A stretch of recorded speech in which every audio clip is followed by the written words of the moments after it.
हम बर्फ पे फिसलने जा रहे हैं। यानी मतलब मैंने जिंदगी में कभी ऐसा नहीं किया, मुझे आता ही नहीं। मैंने भी तो जिंदगी में ये सब नहीं किया। लेकिन सारा दिन हमने क्या बात की थी कि कुछ किए बगैर कुछ पता नहीं चलता, कुछ हिम्मत किए बगैर कुछ सीखा नहीं जाता। तो यहाँ प्रैक्टिकली ये भी देख लेंगे। नाज़ली मैं करना ही नहीं चाहता। चलो ना प्लीज, हम कम से कम एक दफा साथ मिलकर कुछ नया ट्राई करेंगे।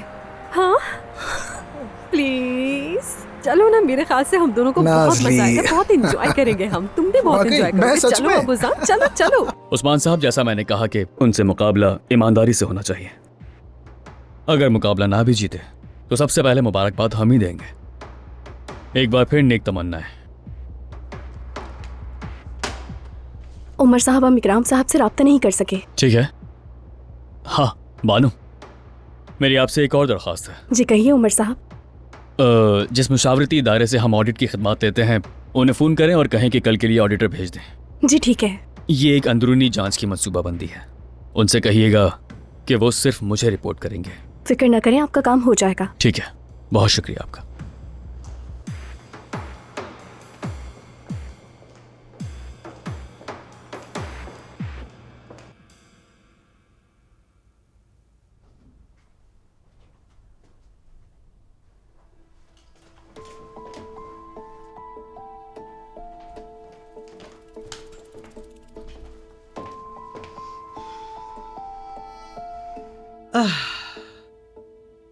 हाँ तो बताओ फातिमा, तुम्हारा पिछला तजर्बा क्या है और कहाँ कहाँ काम किया? झूठ नहीं बोलूंगी खालदा साहिबा, छोटे मोटे वक्ती काम किए हैं, जैसे कि सर्विसेज, बर्तन वगैरह।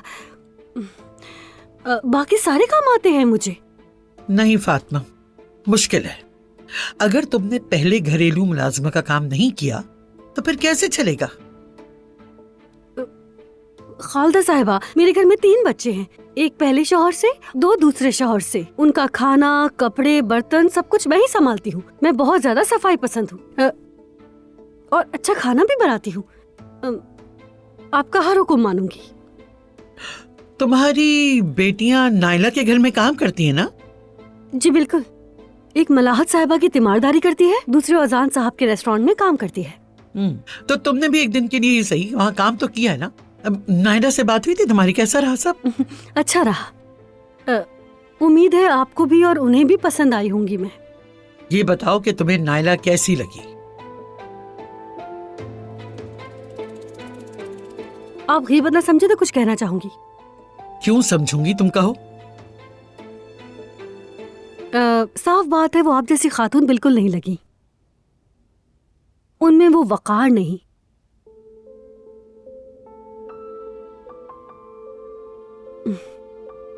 मुझे मालूम नहीं था कि वो उस घर की मालकिन है। मैं तो समझी कोई सर्विसेज वाली है। अच्छा अच्छा, ठीक है ठीक है, तुम जाओ, मैं सोच के बताऊंगी, फोन कर दूंगी। जैसे आप बेहतर समझे।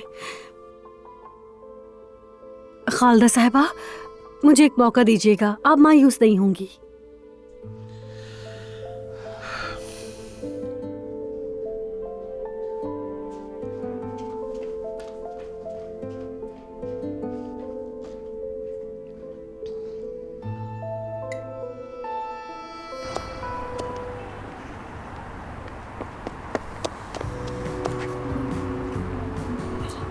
यार नाज़ली, बेहतर होगा हम रेस्टोरेंट की ओपनिंग से पहले ये ना करें। कहीं ऐसा ना हो कि रेस्टोरेंट खोलने से पहले हेड शेफ अपना सर तुड़वाना बैठे। ऐसा कुछ भी नहीं होगा तुम्हारे साथ उजान, ठीक है? बल्कि बहुत मजा आएगा। प्लीज एक दफा सिर्फ मेरी खातिर चल लो ना, प्लीज प्लीज प्लीज प्लीज। चलो फिर एंजॉय करते हैं हम। ओजान और नाज़ली बर्फ में फिसलने जा रहे हैं। आपकी शराकतदारी और मुस्बत रवैये के लिए आपका बहुत बहुत शुक्रिया शरीफ साहब। असल में तो आपका शुक्रिया कि आपने हमें मौका दिया महमूद साहब। और वैसे भी आप ही की वजह से मुझे अपनी जिंदगी का साथी मिला। मुझे ये सुनकर बहुत खुशी हुई। एक बार फिर मुबारक हो। फिर मुलाकात होगी। मेरी जान, तुम कहाँ जा रही हो? एक बात तो बताओ, तुम मेरी कॉल्स क्यों नहीं उठा रही थी? देखा नहीं था। आयजा, तुम मुझे नजरअंदाज नहीं कर सकती, ये अब तक समझ लेना चाहिए तुम्हें। बाद में बात करते हैं। अभी बात करेंगे आयजा। अगर तुम्हें मसला है तो मुझे बताओ, हल निकालते हैं उसका। लेकिन अगर तुम इसी तरह का रवैया रखोगे तो कुछ भी ठीक नहीं होगा। ये बात तय है। कि तुम मुझसे इस तरह से छुटकारा नहीं पा सकती।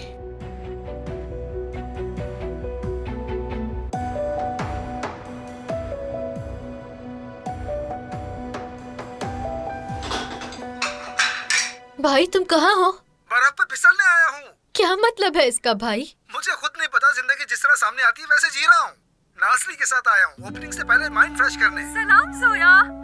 ओजान, मैं गिरने वाली हूँ, पकड़ो। पकड़ लिया, डरना मत।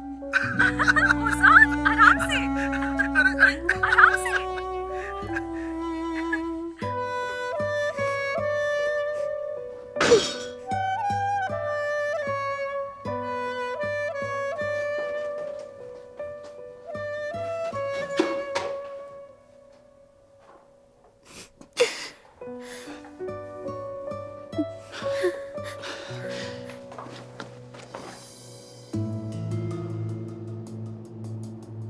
मुझे बताओ मसला क्या है? मुझे जाना है, ऑक्शन की तैयारी भी करनी है। अभी ऑक्शन को भूल जाओ ऐसा। मेरी आंखों में देखो। मैं ये जानता हूं कि तुम ऐसा क्यों कर रही हो। शायद तुम्हें उम्मीद है कि उमर यहां रुक जाएगा, लेकिन यकीन करो, उमर जहां से आया है उसको वापस वहीं जाना है। उसके बाद हम दोनों फिर तन्हा हो जाएंगे। इसलिए जो भी कदम उठाओ सोच समझ कर उठाना। मत भूलो कि तुम्हारे सामने कौन खड़ा है, और वो अंगूठी हर हाल में पहननी पड़ेगी तुम्हें। मुझे इससे कोई फर्क नहीं पड़ता कि तुम क्या सोचती हो। तुम्हारे लिए बेहतर है कि समझ जाओ।